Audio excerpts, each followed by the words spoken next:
PIT pelvic inflammatory disease అంటే ఏంటి? అది ఎవరికి వచ్చే అవకాశాలు ఉన్నాయి? I'm doctor Sudha from Sudha hospital Hyderabad. So ఈ పిఐటీస్ అంటే యూజువల్గా లేడీస్ రిప్రొడక్టివ్ సిస్టంలో యూటరస్ ట్యూబ్స్ ఓవరీస్ ఉంటాయి కదా, వాటికి ఎఫెక్ట్ అయ్యే వాటిని ఇన్ఫెక్షన్స్ వస్తే దాన్ని పిఐడి అంటాం. సో అవి ఏ బ్యాక్టీరియా చాలా ఉంటాయండి. గొనేరియా, క్లమైడియా ఇది మోస్ట్ కామన్. ఇంకా ఎన్నో బ్యాక్టీరియల్ వైరల్ ఇన్ఫెక్షన్స్ లాంటివి త్రూ వెజైనా అవి పైకి అసెండ్ అయ్యి ఈ యూట్రస్ ట్యూబ్స్ ఓవరీస్ని ఇన్ఫెక్ట్ చేసే అవకాశాలు ఉంటాయి.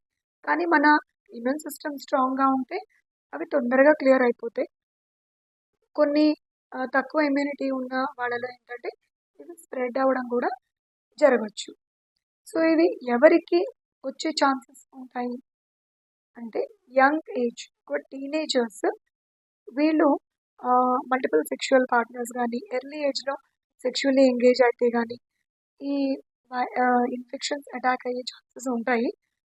అందులో కూడా సబ్స్టెన్స్ అబ్యూస్ అంటే స్మోకింగ్ కానీ డ్రింకింగ్ కానీ వీటి అడిక్షన్స్లో ఉన్న వాళ్ళకి ఇంకా ఫాస్ట్గా అటాక్ అవ్వచ్చు. ఆర్ సమ్టైమ్స్ అన్నీ బాగానే ఉన్నా వీళ్ళకి ఇమ్యూన్ సిస్టమ్ డ్రాప్ అయినప్పుడు అంటే డయాబెటీస్ కానీ or any other HIV infections ఇవి ఉన్న వాళ్ళకు కూడా అటాక్ అయ్యే ఛాన్సెస్ ఉంటాయి.